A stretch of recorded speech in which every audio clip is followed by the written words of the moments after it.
বিসমিল্লাহির রহমানির রহিম। শুরু করছি মহান রবের নামে, যিনি পরম করুণাময় অতি দয়ালু। আমরা 1898 সালের ফৌজদারি কার্যবিধি আইন এবং 1860 সালের দণ্ডবিধি আইন, দুইটা আইন আমরা একসাথে মাস করতেছি।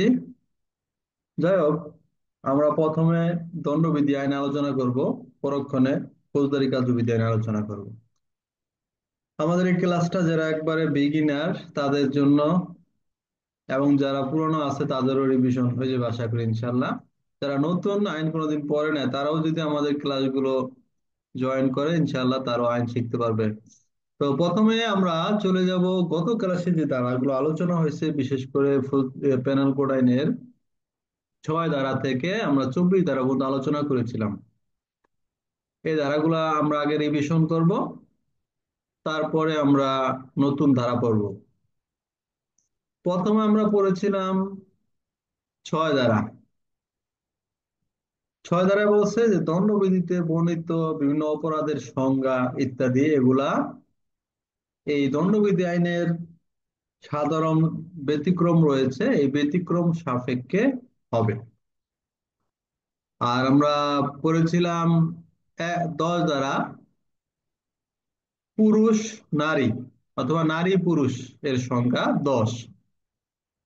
সেখানে নর, যে কোনো বয়সের নরকে পুরুষ বুঝাবে, এবং যে কোনো বয়সের নারীকে বা যে কোনো বয়সের মহিলাকে নারী বুঝাবে। অর্থাৎ নর নারীর সংজ্ঞা আমরা পড়েছি 10 দ্বারা। আর 11 দ্বারায় সংজ্ঞা পড়েছি ব্যক্তি। কোনো ব্যক্তি সম্পর্কে আমরা জেনেছি, কোনো ব্যক্তি বলতে কোনো কোম্পানি, সমিতি, কোনো প্রতিষ্ঠান বা সংস্থাকে বুঝাবে। তারপর আমরা পড়েছিলাম 14 দ্বারা, রাষ্ট্রের কর্মচারী। রাষ্ট্রের কর্মচারী পড়েছিলাম 14 দ্বারা। সেখানে বলছে যে সরকারের কর্তৃত্বাধীনে অথবা আওতায় যারা নিয়োগপ্রাপ্ত হয়েছেন এরকম প্রত্যেক ব্যক্তি রাষ্ট্রের কর্মচারী। এখানে একদম টপ টু বটম পর্যন্ত সবাই রাষ্ট্রের কর্মচারী। আর 17 দ্বারা আমরা করেছিলাম সরকার। সরকার বলতে বাংলাদেশ অথবা বাংলাদেশের যে কোনো অংশের কেউ যদি কার্যনির্বাহী সরকার পরিচালনার দায়িত্ব পান, আইনানুগভাবে ক্ষমতাপ্রাপ্ত হন, তাকে বলা হয় সরকার। অর্থাৎ কার্যনির্বাহী এই শব্দটা মেন, সরকারের সংজ্ঞা এটা মনে রাখবেন। কার্যনির্বাহী সরকার পরিচালনা করার জন্য আইনানুগভাবে যে ব্যক্তি ক্ষমতাপ্রাপ্ত হন তাকে বলা হয় সরকার। 17। তারপর আমরা পড়েছিলাম 19 ধারা। 19 ধারা পড়েছিলাম জজ। জজ বলতে আমরা কি বুঝি? 19 ধারায় বলছে যে কেবলমাত্র সরকারি ভাবে আখ্যায়িত কোনো ব্যক্তিকে জজ বুঝাবে না, আরো ব্যক্তিকে জজ বুঝাবে যে ব্যক্তিরা ফৌজদারি এবং দেওয়ানিতে চূড়ান্ত মামলার রায় দিতে পারে, চূড়ান্ত রায় ঘোষণা করার ক্ষমতা রাখেন, এরকম প্রত্যেক ব্যক্তি কি জজ। মনে থাকবে, জজ বলতে শুধু সরকারি ভাবে আখ্যায়িত কোনো ব্যক্তিকে বোঝাবে না, এরকম প্রত্যেক ব্যক্তিকে বোঝাবে যারা দেওয়ানি অথবা ফৌজদারিতে চূড়ান্ত ভাবে রায় ঘোষণা করতে পারে। ধারা কত? 19। বিচারালয় 20 ধারা। 20 ধারায় কি পড়ছি? বিচারালয়। বিচারালয় বলতে কি বোঝায়? কোন বিচারক অথবা বিচারক মণ্ডলী তাদের বিচার কার্যক্রম পরিচালনা করার সময় যে সময় অতিক্রম করেন বা বিচার কার্যক্রমের যে সময় রয়েছে তাদের, সেই সময়টাকে বলা হয় বিচারালয়। 20 ধারা। আমরা কোনো বিচারালয় বলতে কোনো বিল্ডিং বা দালানকে বুঝবো না। বিচারালয় হইল বিচারক, কোনো বিচারক অথবা বিচারক মণ্ডলী তারা তাদের বিচারিক কার্যক্রম পরিচালনার সময়কে বিচারালয় বোঝায়। 20 ধারা। 21 ধারা সরকারি কর্মচারী। তো সরকারি কর্মচারী এখানে আমাদের যে ধারায় রয়েছে, এখানে 11 প্রকার সংস্থা রয়েছে। 11 শ্রেণীর এই সংস্থাগুলোকে সরকারি কর্মচারী বোঝায়। এছাড়াও আমরা বলতে পারি যে সরকারি, যারা সরকারের কর্তৃত্বাধীনে নিযুক্ত হয় এবং এই সরকারের মাধ্যমে যারা বেতন সুবিধা ভোগ করেন তাদেরকে বলা হয় সরকারি কর্মচারী। আর মূল বইয়ে যেটা রয়েছে যে 21 11 শ্রেণীতে বিভক্ত করছে সরকারি কর্মচারীকে, 11টা ক্যাটাগরিতে বিভক্ত করছে। তারপরে আমরা চলে যাব হইল 22 ধারা, অস্থাবর সম্পত্তি এবং স্থাবর সম্পত্তি। অস্থাবর সম্পত্তি আমরা পড়েছিলাম যেটা ভূমির সাথে সম্পৃক্ত না এবং সহজে এক স্থান থেকে আরেক স্থানে স্থানান্তর করা যায়, এটাকে বলা হয় অস্থাবর সম্পত্তি। 22 ধারা, স্থাবর সম্পত্তি, যে সম্পত্তি ভূমির সাথে সম্পৃক্ত এবং সহজে এক স্থান থেকে আরেক স্থানে স্থানান্তর করা যায় না। ধারা কত? 22। আর 23 ধারা পড়েছিলাম অবৈধ লাভ, অবৈধ ক্ষতি। অবৈধ লাভ কি? এরকম কিছু লাভ করা বা অর্জন করা যে সম্পত্তিতে কোনো ব্যক্তির আইনানুগ অধিকার না থাকা সত্ত্বেও সেই সম্পত্তি অর্জন করা অথবা লাভ করাকে বোঝায় অবৈধ লাভ। অবৈধ ক্ষতি, অবৈধ ক্ষতি বলতে আমরা কি বুঝবো? কোনো ব্যক্তির আইনানুগ অধিকার থাকা সত্ত্বেও সেই সম্পত্তি থেকে তাকে বঞ্চিত করা হলে এটাকে বলা হয় অবৈধ ক্ষতি অথবা অন্যায় ক্ষতি। ধারা কত? ধারা 23। সর্বশেষ আমরা পড়েছিলাম 24 ধারা, অসাধুভাবে। কোনো ব্যক্তির ক্ষতি সাধন করার জন্য অবৈধ যে কাজ করা হয়, যে কার্য সম্পাদন করা হয় তাকে বলা হয় অসাধুভাবে। এই ছিল আমাদের গত ক্লাসের আলোচনা দণ্ডবিধি আইনের। এখন আমরা দণ্ডবিধির কিছু ধারা যোগ করি, তারপর আবার আমরা ফৌজদারিতে যাব। সেখানে আমাদের অল্প কিছু ধারা ছিল, 4 নম্বর ধারা ছিল, সেই ধারা আমরা আলোচনা আসবো। ঠিক আছে, এখন আমরা প্যানেল করে আর কিছু ধারা পড়ি। যখন আজকে আমরা চলে যাব হইলো, আমরা 24 ধারা পর্যন্ত পড়েছি যেহেতু, না 25 ধারায় চলে যাব। 25 ধারাটা ইম্পর্টেন্ট। প্রতারণামূলক ভাবে কোনো ব্যক্তি প্রতারণা করার অভিপ্রায় বা ইচ্ছায় কিছু যদি করে তাকে বলা হয় প্রতারণা। কোনো ব্যক্তি প্রতারণা করার অভিপ্রায় যে কার্য সম্পাদন করেন তাকে বলা হয় প্রতারণা মূলক ভাবে। প্রতারণামূলক ভাবে কত দ্বারা? 25 ধারা। দেন আমরা চলে যাব 26 ধারা, কোনো ব্যক্তি বিশ্বাস করার যথেষ্ট কারণ থাকলে উক্ত ব্যক্তির বিশ্বাসের কারণ রয়েছে বলে গণ্য হবে। 26 ধারা এটা ব্যাখ্যামূলক আলোচনা, যে কোনো ব্যক্তির কিছু বিশ্বাস করার যথেষ্ট কারণ থাকলে এটা তখন বিশ্বাসযোগ্য হবে। ঠিক আছে, 26 ধারা, কোনো ব্যক্তির বিশ্বাস করার যথেষ্ট কারণ থাকলে উক্ত ব্যক্তির বিশ্বাসের কারণ রয়েছে বলে গণ্য হবে। এটা কেমন? এটা উদাহরণ দেই, শুনেন। এটা একটা উদাহরণ হইলো, মনে করেন এরকম কোন একটা বিষয় যে আপনার খুব কাছের মানুষ, আপনজন, তার কাছে আপনি কোনো মূল্যবান জিনিস গচ্ছিত রাখছেন, অনেক মূল্যবান এবং লাভজনক হওয়ায় সে আপনার সাথে এটা আত্মসাৎ করছে, সে এটা আপনাকে বঞ্চিত করছে। এরকম মূল্যবান জিনিস যে এরকম কাছের মানুষ ছাড়া কাউকে দেওয়া যায় না, তাহলে এটা কি, এটা বিশ্বাসের একটা কারণ আছে না? মনে করেন আমার একটা স্বর্ণের আংটি আছে, আমি কি অপরিচিত কোনো রাস্তার ফকিরকে দিব বা অপরিচিত কোনো ভদ্রলোককে দিব, ভাই আপনার কাছে রাখেন, আমি পরে নিয়ে নিব? অর্থাৎ বিশ্বাসের কারণ। আমি যদি বলি আমার ছোট ভাইয়ের কাছে দিছিলাম, এটা কি বিশ্বাসের কারণ আছে না? যেহেতু ছোট ভাই আমার আপন। তো এ বলছে কোনো কিছু যদি বিশ্বাসের কারণ থাকে তাহলে এটা বিশ্বাসযোগ্য হিসেবে গণ্য হবে, এরকম আর কি বলছেন। যদি বিশ্বাসের কারণ থাকে, আমার যে ঘটনা বা আমার কথায় যদি বিশ্বাস করার মতো যৌক্তিকতা থাকে, কারণ থাকে, তাহলে এটা বিশ্বাসযোগ্য হিসেবে গণ্য হবে। এই কথাটা বলছে 26 ধারা। আর 27 ধারা বলছে যে কোনো ব্যক্তির সম্পত্তি তার স্ত্রীর নিকট অথবা চাকরের নিকট যদি দেখাশোনার দায়িত্বে তাদের কাছে রাখা হয়, কোনো সম্পত্তি তার স্ত্রী বা কেরানির কাছে, কেরানির অধিকারে যদি রাখা হয় সাময়িক সময়ের জন্য, তাহলে এই দণ্ডবিধি বলতেছে কি, দণ্ডবিধি আইন বলতেছে এই সম্পত্তির মালিকানা সেই ব্যক্তি, স্ত্রী এবং কেরানি হয়ে যাবে না। স্ত্রী কেরানি হয়তোবা সাময়িকভাবে দেখাশোনার দায়িত্বপ্রাপ্ত হয়েছে, কিন্তু এই সম্পত্তিটা কার থেকে যাবে? আইনানুগ ভাবে ওই স্বামীরই থেকে যাবে। যেমন আপনার আমাদের বাংলাদেশের যারা পুরুষ রয়েছেন এরা বেশিরভাগই বিদেশ অনেকে যায়, তো বিদেশ যাওয়ার সময় সমস্ত সম্পত্তি স্ত্রী অথবা বাড়ির যারা থাকে তাদের কাছে তো রেখে যায়, তাই না? তো এই সম্পত্তিটা যদি স্ত্রীকে দেখাশোনার জন্য তার অধিকারে রেখে যায়, এই জন্য এই সম্পত্তিটা কি হয়ে যাবে না, স্ত্রীর হয়ে যাবে না, এই সম্পত্তিটা চাকরের হয়ে যাবে না, এই সম্পত্তিটা সেই স্বামীরই থেকে যাবে। কত দ্বারায় বলছে? 27 দ্বারায়। দেন আমরা যাব 28 দ্বারা, নকলকরণ। নকলকরণ বলতে কি বোঝায়? কোনো ব্যক্তি ভ্রান্তি, কোনো ভ্রান্ত মানে ভুল কিছু তৈরি করার অভিপ্রায়ে কোনো বস্তুকে যদি অন্য আরেকটার সাদৃশ্য তৈরি করে।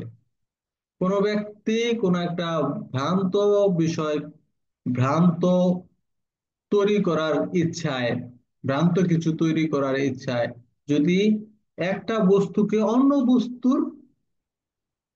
বস্তুর মতো করে, অর্থাৎ অন্য বস্তুর সাদৃশ্য করে তৈরি করে, তাকে বলা হয় নকলকরণ। ঠিক আছে? অথবা কোনো ব্যক্তি আপনার ভ্রান্ত উৎপাদনের ইচ্ছায়, ভ্রান্ত সৃষ্টি করার মানে একটা বিভ্রান্তি সৃষ্টি করার ইচ্ছায় কোন একটা বস্তু অন্য একটা বস্তু সাদৃশ্য যদি করে, তাহলে এটা কি করছে? তাহলে সে নকল করেছে বলে গণ্য হবে। 28 দ্বারা নকলকরণ, কত দ্বারা? 28 দ্বারা। তারপর আমরা চলে যাবো 29 দ্বারা, দলিল। দলিল বলতে কি বুঝি? দলিল বলতে আমরা বুঝবো কোনো অক্ষর সমূহ, আকৃতি সমূহ বা চিহ্ন সমূহ, অথবা যে কোনো বস্তুর উপরে কোনো এরকম অঙ্কিত কোনো বিষয়, যার মাধ্যমে কোনো বিষয় কোনো বস্তুর প্রমাণ হিসেবে এটা ব্যবহারের জন্য এরকম করা হয়। অর্থাৎ আমরা দলিল বলতে সহজে বুঝি যে কোনো স্টাম্প অথবা দলিল, হ্যাঁ, আর কোনো স্টাম্প অথবা মূল্যবান কোনো কাগজের লেখাপড়া, এগুলা, ঠিক না? তো দলিল বলতে আইনানুগ ভাবে কি বোঝায়? দলিল বলতে আমরা একটা কাগজের টুকরা কিন্তু দলিল না, কিন্তু ওই কাগজের টুকরায় যে কিছু অঙ্কন করা হয়, লেখা হয়, এবং সেখানে বিভিন্ন সাংস্কৃতিক চিহ্ন ব্যবহার করা হয়, এবং এগুলা ব্যবহার করা হয় কিসের জন্য? কোনো একটা বিষয়বস্তুকে বোঝানোর জন্য দলিলটা তৈরি হয়, তাই না? এই যে লেখাগুলা, এগুলাকে বলা হয় অঙ্কন। যে কোনো একটা অঙ্কন করা, অথবা চিহ্নিত করা, অথবা কোনো আপনার কোনো কিছুকে বোঝানোর জন্য যে সমস্ত প্রতীক এগুলা ব্যবহার করা হয়, যার মাধ্যমে কোনো একটা জিনিসকে, কোনো একটা বস্তুকে বোঝানোর জন্য এটা সৃষ্টি করা হয়, এটাই হলো দলিল। দলিল কত দ্বারা? 29 দ্বারা। তারপরে আমরা চলে যাব 30 দ্বারা, মূল্যবান জামানত। মূল্যবান জামানতটা কি? মূল্যবান জামানত হচ্ছে এমন একটা দলিল যার মাধ্যমে আইনানুগ অধিকার প্রতিষ্ঠা করা যায়। অর্থাৎ কোনো ব্যক্তির কাছে যদি জামানত রাখে, এই জামানতের মাধ্যমে সে কি করতে পারবেন? তার আইনানুগ কোনো অধিকার সে ফেরত নিতে পারবেন, অথবা আইনানুগ অধিকার প্রতিষ্ঠা করতে পারবেন। কত দ্বারা? আইনানুগ অধিকার প্রতিষ্ঠা করতে পারবেন মূল্যবান জামানতের মাধ্যমে। মূল্যবান জামানত হইলো এরকম একটা দলিল, যে দলিলের মাধ্যমে কোনো ব্যক্তি তার আইনানুগ অধিকার দাবি করতে পারে, প্রতিষ্ঠা করতে পারে। কত দ্বারা? 30 দ্বারা। তারপরে আমরা যাব 31 দ্বারা, উইল। উইল একটা ওসিয়ত মূলক দলিল। উইল কি? উইল হলো একটা ওসিয়ত মূলক দলিল। যেমন ওসিয়ত তো বোঝেন, কোন ব্যক্তি মৃত্যু সংঘটিত হওয়ার পূর্বে তিনি লিখিতভাবে অথবা মৌখিকভাবে, হ্যাঁ, যে কোন ওসিয়ত যদি করে থাকেন, কোন আবেদন করে থাকেন, এটাকে বলা হয় ওসিয়ত। অর্থাৎ মৃত্যুর পূর্বে তার মনের যে বাসনা তিনি দাবি করেন বা প্রকাশ করেন, এটাকে বলা হয় মূল্যবান ওসিয়ত। তো ওসিয়ত কিন্তু আমরা উইল, উইলটা আমরা জানবো এটা মূল্যবান ওসিয়ত মূলক একটা দলিল, যেটার মাধ্যমে মানুষ তার জীবনের শেষ অভিব্যক্তি প্রকাশ করে। তো আমরা উইল বলতে কি বুঝবো? উইল হলো একটা ওসিয়ত মূলক দলিল। 31 দ্বারা। তো আমরা কি কি পড়লাম? আমরা প্রথমে পড়লাম 25 ধারা, প্রতারণামূলক ভাবে। প্রতারণামূলক ভাবে বলতে কি বোঝায়? যে আপনার কোনো ব্যক্তির প্রতারণা করার কোনো ব্যক্তির প্রতারণা করার অভিপ্রায়, কোনো ব্যক্তি অপর কোনো ব্যক্তির প্রতারণা করার অভিপ্রায়ে যে কার্য সম্পাদন করেন, সেই কার্য পরিচালনা করেন, তাকে বলা হয় প্রতারণামূলক ভাবে। অর্থাৎ আপনি একজনের সাথে প্রতারণা করবেন, চিট করবেন। তো এটা আপনার এই চিট করার অভিপ্রায় আপনি যে সমস্ত কাজগুলা করবেন, এগুলাকেই বলা হয় প্রতারণামূলক ভাবে। 25। আর আমরা পড়েছি 26 দ্বারা, যে কোনো ব্যক্তির কিছু যদি বিশ্বাস করার কারণ থাকে, তাহলে সেই ব্যক্তি এটা বিশ্বাসের কারণ রয়েছে বলে গণ্য হবে। যেমন একটা উদাহরণ দিলাম, যে আমার আপন ভাইকে দিয়া, যে আপনার কোনো কিছু বিশ্বাস করার মতো যথেষ্ট যদি কারণ না থাকে, তাহলে কেউ বিশ্বাস করবে? কেউ বিশ্বাস করবে না। যেমন আমি বললাম যে আমার এই হাতের আংটিটা এক পথচারী, তাকে আমি খুলে দিয়ে দিলাম, হ্যাঁ, সে এই আংটি নিয়ে চলে গেছে, তার নামে আপনি একটা মামলা দিয়ে দিলেন, তার নাম ঠিকানা সংগ্রহ করে, এটা কি হইবে? এটা গ্রহণযোগ্য হবে? তাকে আংটি দেওয়ার কি কারণ আছে? আপনি কেন দিচ্ছেন? তার সাথে কোনো লেনদেন নাই, চিনা নাই, পরিচয় নাই। বিষয়টা বোঝেন নাই? তো বিশ্বাস করার মতো যথেষ্ট যদি কারণ থাকে, তাহলে এটা বিশ্বাস করার কারণ হিসেবে গণ্য হবে। বিশ্বাস করার কারণ না থাকলে তো বিশ্বাস করার কারণ গণ্য হবে না, উপযুক্ত কারণ যদি না থাকে। ঠিক না? এটা হলো 26। আর 27 দ্বারা আমরা পড়ছি, কোনো কেরানি অথবা কোনো চাকরের নিকট কোনো স্বামী যদি কোনো সম্পত্তি তাদের কাছে রাখেন, তাদের অধিকারে রাখেন, এই সম্পত্তিটা স্বামীর সম্পত্তি হিসেবে গণ্য হবে। দণ্ডবিধানে বলছে 27 দ্বারা। আর 28 দ্বারা আমরা পড়ছি নকলকরণ। সবাই খেয়াল করেন, মুখস্থ করে ফেলান ক্লাসে। 28 দ্বারা কি পড়েছি? নকলকরণ। নকলকরণ মানে কি? যে একটা বিভ্রান্ত সৃষ্টি করার অভিপ্রায়। অভিপ্রায় কি আমার? অভিপ্রায় মানে ইচ্ছা। কোন বিভ্রান্ত সৃষ্টি করার অভিপ্রায়ে যদি কেউ কোন একটা বস্তু অপর কোন বস্তুর সাদৃশ্য করে, তাইলে বলা হয় এটা নকলকরণ। কত দ্বারায়? 28 দ্বারায়। তারপরে আমরা পড়েছিলাম কত দ্বারা? 29 দ্বারা, না? দলিল। তো দলিল আমরা কি পড়েছি? দলিল বলতে আমরা কোনো কাগজের টুকরা ইত্যাদিকে বুঝবো না। দলিল বলতে আমরা বুঝবো কোনো লিখনি, কোনো অঙ্কন, যে কোনো বস্তুর উপর অঙ্কন করা। সে বস্তুটা কাগজ হইতে পারে, পাথর হইতে পারে, যে কোনো জিনিস হইতে পারে। অর্থাৎ কোনো বস্তুর উপরে আপনার কোনো অক্ষর লেখা, কোনো আকৃতি অঙ্কন করা, বা কোনো চিহ্ন দেওয়া, হ্যাঁ, এগুলা দিয়ে কোনো বস্তুর উপরে যদি এরকম বোঝানোর জন্য যে কোনো বস্তুর প্রমাণ হিসেবে যদি এটা ব্যবহারের জন্য তৈরি করা হয়, এটাই দলিল। এখানে দলিল বলতে আমাদের সেই স্টাম্প 500 টাকার বা 200 টাকার স্টাম্প এরকম না। দলিল বলতে কোনো বস্তুর উপরে কোনো অক্ষরের মাধ্যমে, কোনো আকৃতির মাধ্যমে, কোনো চিহ্নের মাধ্যমে যদি কোনো এক বস্তুর প্রমাণ হিসেবে এটা ব্যবহার করা হয়, তাহলে এটা দলিল। কত দ্বারা? 29। তারপরে আমরা 30 দ্বারা পড়ছিলাম মূল্যবান জামানত। মূল্যবান জামানত কি? এমন একটা মূল্যবান জামানত হইলে এমন একটা দলিল, যে দলিলের মধ্যে ব্যক্তি তার আইনানুগ অধিকার প্রতিষ্ঠা করতে পারে বা দাবি করতে পারে। কত দ্বারায়? আইনানুগ অধিকার প্রতিষ্ঠা দাবি করতে পারে মূল্যবান জামানত। 30 দ্বারা মনে থাকবে। 31 দ্বারা আমরা পড়েছিলাম উইল। উইল বলতে আমরা কি বলবো? উইল বলতে বুঝবো এটা একটা ওসিয়তমূলক দলিল। আর ওসিয়তটা কি? এটা তো জানেন, জীবনের শেষ অভিব্যক্তি। মানুষ মৃত্যু হওয়ার আগে, মৃত্যু সংঘটিত হওয়ার পূর্বে যে অভিব্যক্তি প্রকাশ করেন, এটাকে বলা হয় ওসিয়তমূলক অভিব্যক্তি।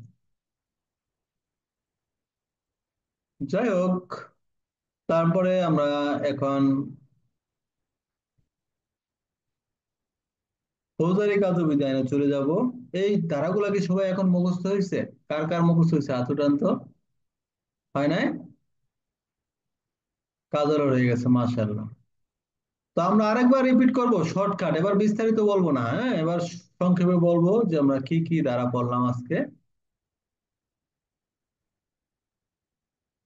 আচ্ছা, তারপর একবার খালি হেডলাইন গুলো বলি। প্রথমে আমরা বললাম 25 ধারায় প্রতারণামূলক ভাবে।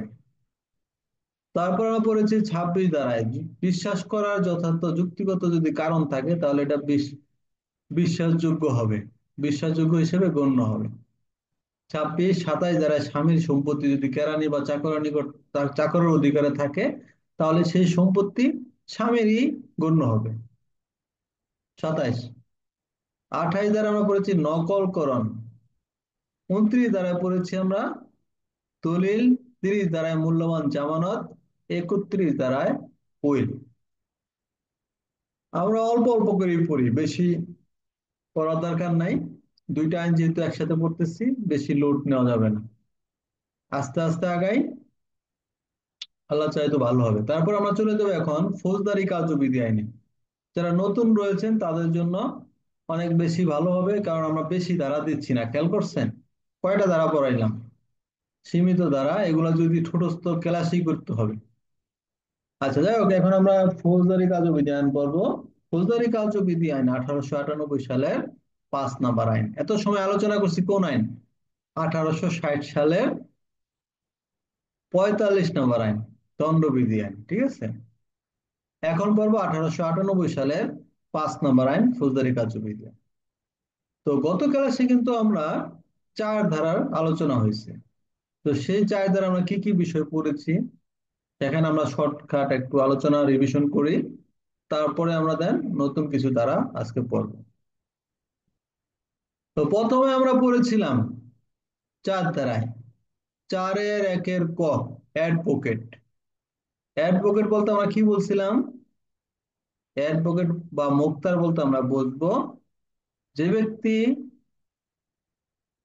যে কোনো আদালতে উপস্থিত হয়ে আইনানুগ, যে ব্যক্তি আইনানুগ ভাবে যে কোনো আদালতে উপস্থিত হয়ে আইন ব্যবসা করার অধিকার রাখেন, এরকম ব্যক্তিকে অ্যাডভোকেট বা মোক্তার বলে। ধারাগত 4-1 ক, 4-1 ডাবল ক, অ্যাডভোকেট, অ্যাটর্নি জেনারেল, সরি, 4-1 ক হইলো অ্যাডভোকেট আর ডাবল ক হইলো অ্যাটর্নি জেনারেল। অ্যাটর্নি জেনারেলকে সরকার নিযুক্ত করেন। অ্যাটর্নি জেনারেল, অতিরিক্ত attorney general, deputy attorney general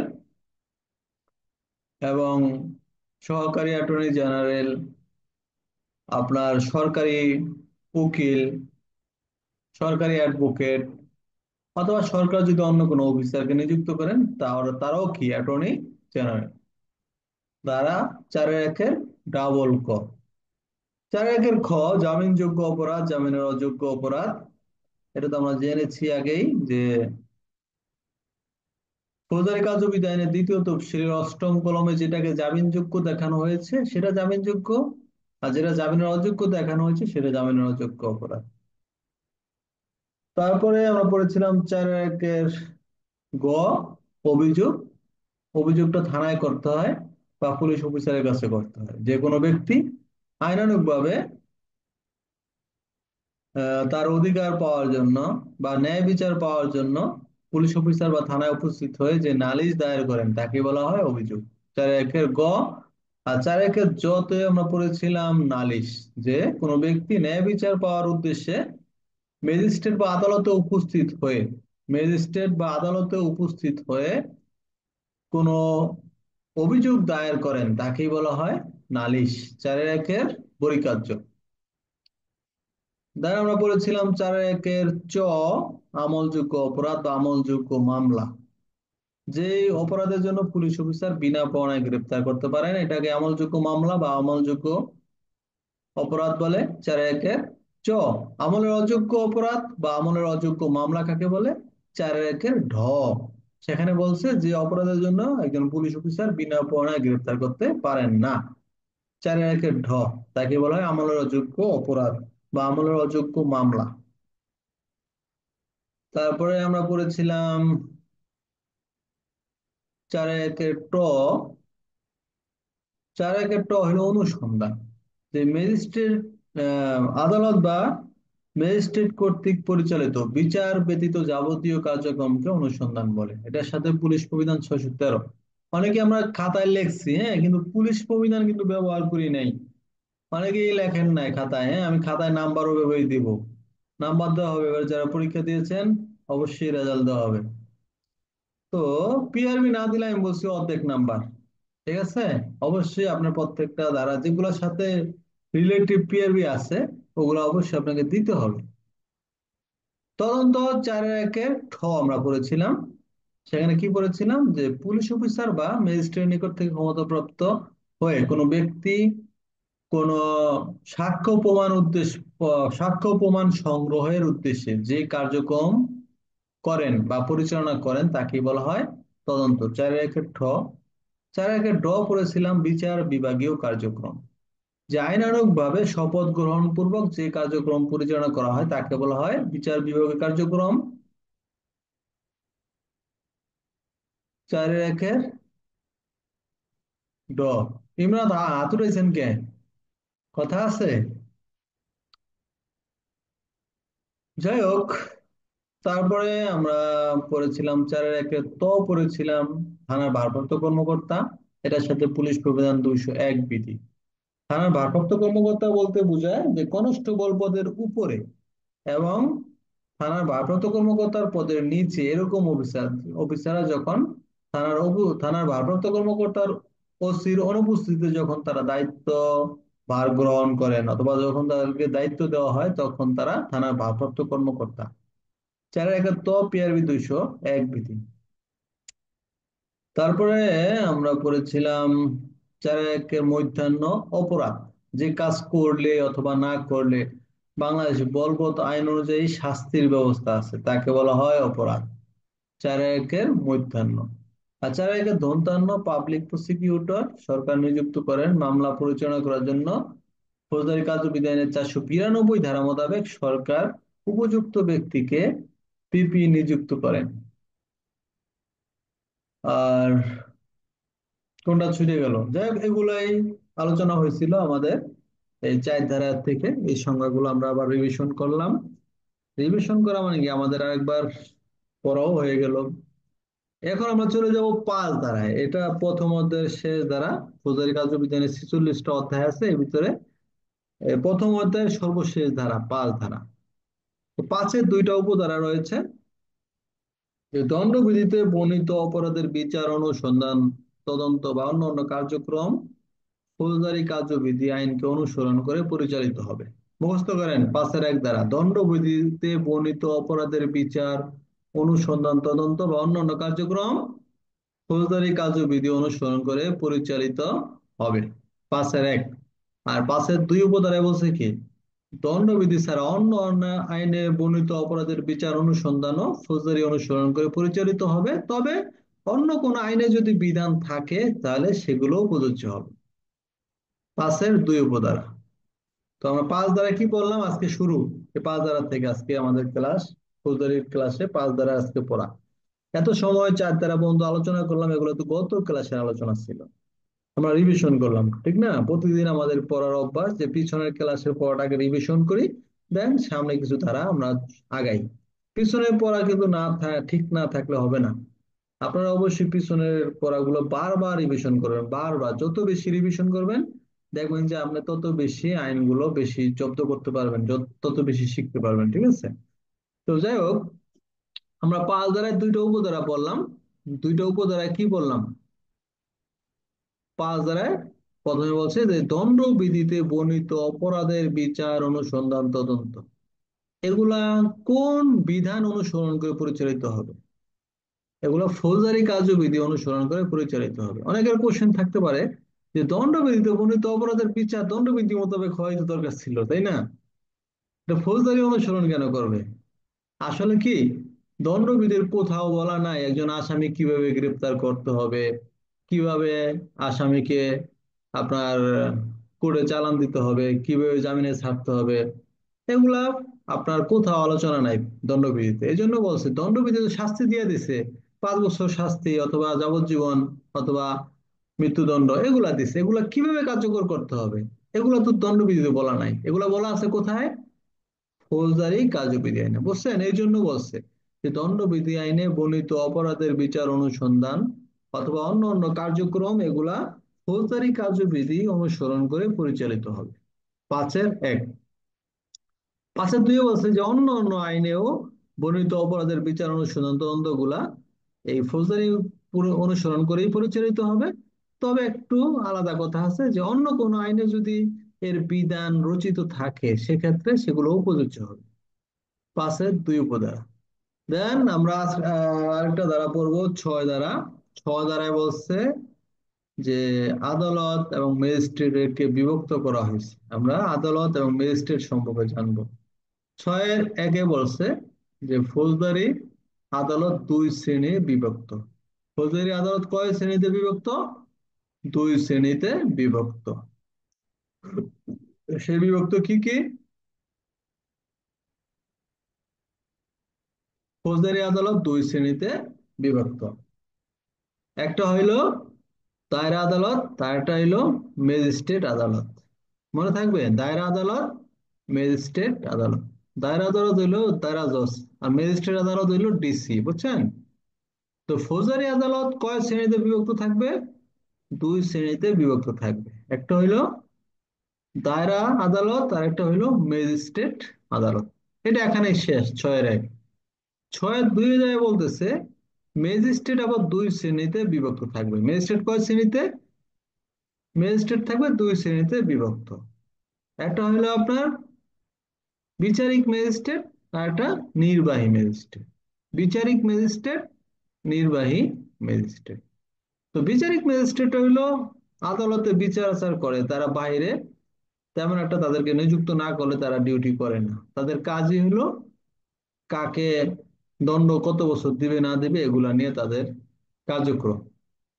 আর নির্বাহী ম্যাজিস্ট্রেটরা কিন্তু বাইরে প্রশাসনিক কার্যক্রম তারা পরিচালনা করে, মোবাইল কোর্ট করে, ভ্রাম্যমাণ আদালত করে, আইন শৃঙ্খলা ডিউটি করে, দাঙ্গা হাঙ্গামা ডিউটি করে, করে না?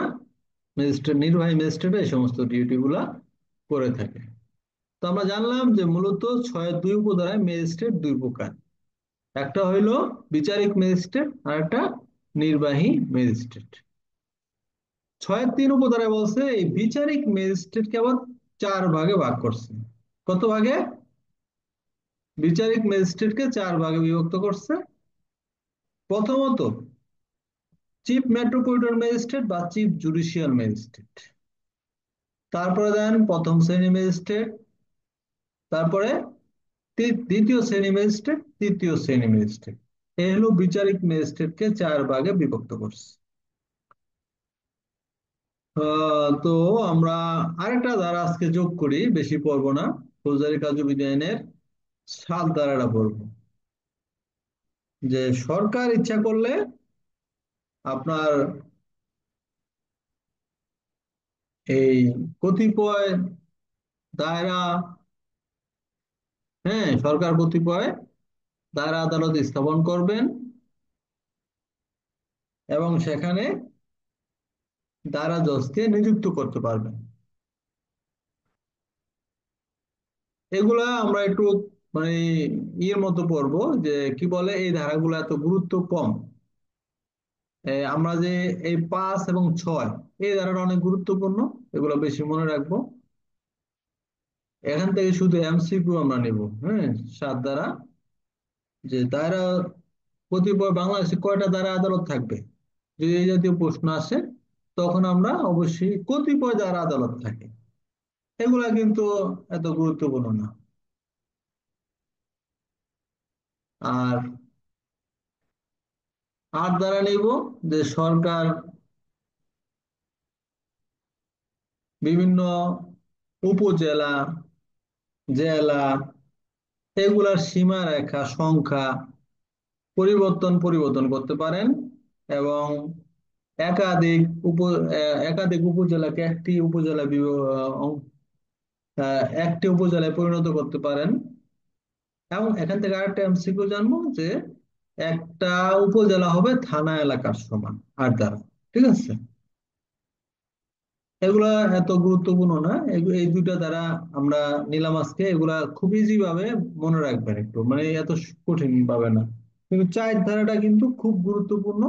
4 ধারাটা যেন কেউ না বলেন। যে কটা আমি উপধারা আনছি, 4-এর বিভিন্ন সংজ্ঞাগুলা, এগুলা কিন্তু আমাদের পুরো আইন পড়ায় লাগবে। আর যে 5 ধারার বিষয়টা অনেক গুরুত্বপূর্ণ, পাঁচ দ্বারা কি বললাম, যে দণ্ডবিধিতে বর্ণিত অপরাধের বিচার অনুসন্ধান তদন্ত বা অন্যান্য কার্যক্রম ফৌজদারি কার্যবিধি অনুসরণ করে পরিচালিত হবে। আর পাঁচের দুইয়ে পড়েছিলাম যে আপনার অন্য অন্য আইনে বর্ণিত অপরাধের বিচার অনুসন্ধান তদন্ত বা অন্যান্য কার্যক্রম ফৌজদারি অনুসরণ করেই পরিচালিত হবে, তবে সেই সমস্ত আইনে যদি কোনো নির্দেশনা থাকে, বিধান থাকে, সেগুলোও প্রযোজ্য হবে। পাঁচের দুই উপধারা। আর ছয় দ্বারা আমরা জেনেছি প্রথমে ছয়ের একে যে ফৌজদারি আদালত দুই শ্রেণীতে বিভক্ত থাকবে, দায়রা আদালত এবং ম্যাজিস্ট্রেট আদালত। ছয়ের দুইয়ে জানলাম ম্যাজিস্ট্রেট দুই প্রকার, নির্বাহী ম্যাজিস্ট্রেট এবং বিচারিক ম্যাজিস্ট্রেট। ছয়ের তিন উপধারা জানলাম যে বিচারিক ম্যাজিস্ট্রেট আবার চার শ্রেণীতে বিভক্ত। মুখ্য বিচারিক ম্যাজিস্ট্রেট, মুখ্য মানে এটা আমরা যদি ইংরেজিতে তো বলি, যেমন ইংলিশে মুখ্য মানে হলো চিফ, তো চিফ মেট্রোপলিটন ম্যাজিস্ট্রেট মানে মুখ্য মহানগর ম্যাজিস্ট্রেট। আবার চিফ জুডিশিয়াল ম্যাজিস্ট্রেট এর অর্থ কি, মুখ্য বিচারিক ম্যাজিস্ট্রেট। একই কথা, মানে ইংরেজিতে নামটা অন্যরকম হয়, মনে হয় যে আরেকটা অফিসার না। চিফ মেট্রোপলিটন ম্যাজিস্ট্রেট এবং চিফ জুডিশিয়াল ম্যাজিস্ট্রেট, এই ম্যাজিস্ট্রেট একই পদের, তারা যদি এই দুইজনে দুই জায়গায় দায়িত্ব পালন করে তাহলে নামটা ভিন্ন হয়। যেমন মহানগরের ডিউটি করলে তখন হবে চিফ মেট্রোপলিটন ম্যাজিস্ট্রেট। এই লোকটাই যখন পোস্টিং হইয়া জেলায় চলে আসবে তার নাম থাকবে কি, চিফ জুডিশিয়াল ম্যাজিস্ট্রেট। বুঝছেন? আর প্রথম শ্রেণী ম্যাজিস্ট্রেট, দ্বিতীয় শ্রেণী ম্যাজিস্ট্রেট, তৃতীয় শ্রেণী ম্যাজিস্ট্রেট, মোট চার মানে বিচারিক ম্যাজিস্ট্রেট চার শ্রেণীতে বিভক্ত করছে। আর তৃতীয় শ্রেণী ম্যাজিস্ট্রেটের নিচে কোনো ম্যাজিস্ট্রেট নাই। দেন সাত দ্বারা আমরা যে বাংলাদেশে কতিপয় দ্বারা বিভাগ থাকবে, হুম, এবং সরকার প্রত্যেকটা দায়রা বিভাগের জন্য দায়রা জজ নিযুক্ত করবেন। আর আট দ্বারা আমরা জানবো যে সরকার আর সাথে দুই আর একটা উপধারা আছে যে বিভিন্ন জেলা বা রেঞ্জের, হ্যাঁ, বিভাগের বিভিন্ন বিভাগ সমূহের সীমারেখা সংখ্যা সরকার পরিবর্তন করবে, সাতের দুই সম্ভবত।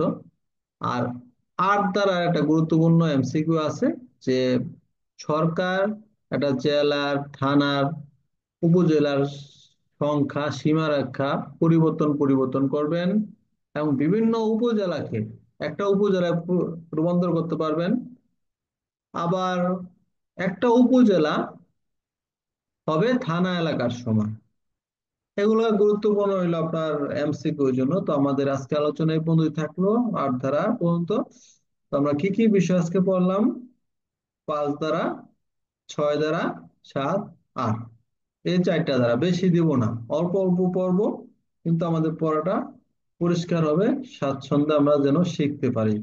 তো প্যানেল কোড আইনের কয়টা ধারা পড়লাম, প্যানেল কোড আইনে পড়লাম 26 ধারা থেকে আমরা 31 ধারা পর্যন্ত। দেখেন 26, 27, 28, 29, 30, 31, ছয়টা ধারা মাত্র। আর এদিকে ফৌজদারি কার্যবিধি আইনের পড়লাম 5, 6, 7, 8, 5, 6, 7, 8, চারটা ধারা, টোটালি 10টা ধারা পড়া হয়েছে। বেশি দিলে আবার নতুন আমাদের সদস্যরা আছে তারা পারবে না, এই জন্য আমরা বেশি পড়বো না। এখন আমরা প্রশ্ন উত্তর পর্বে যাব, সেখান থেকে আমরা আমাদের পড়াটা ক্লাসে আমরা কভার করে নেবো ইনশাল্লাহ। সবাই থাকবেন, কারণ আমাদের গুরুত্বপূর্ণ পার্টটাই হলো প্রশ্ন উত্তর পর্ব। এখানে আমরা সবাই প্রশ্ন করার সুযোগ পাবো।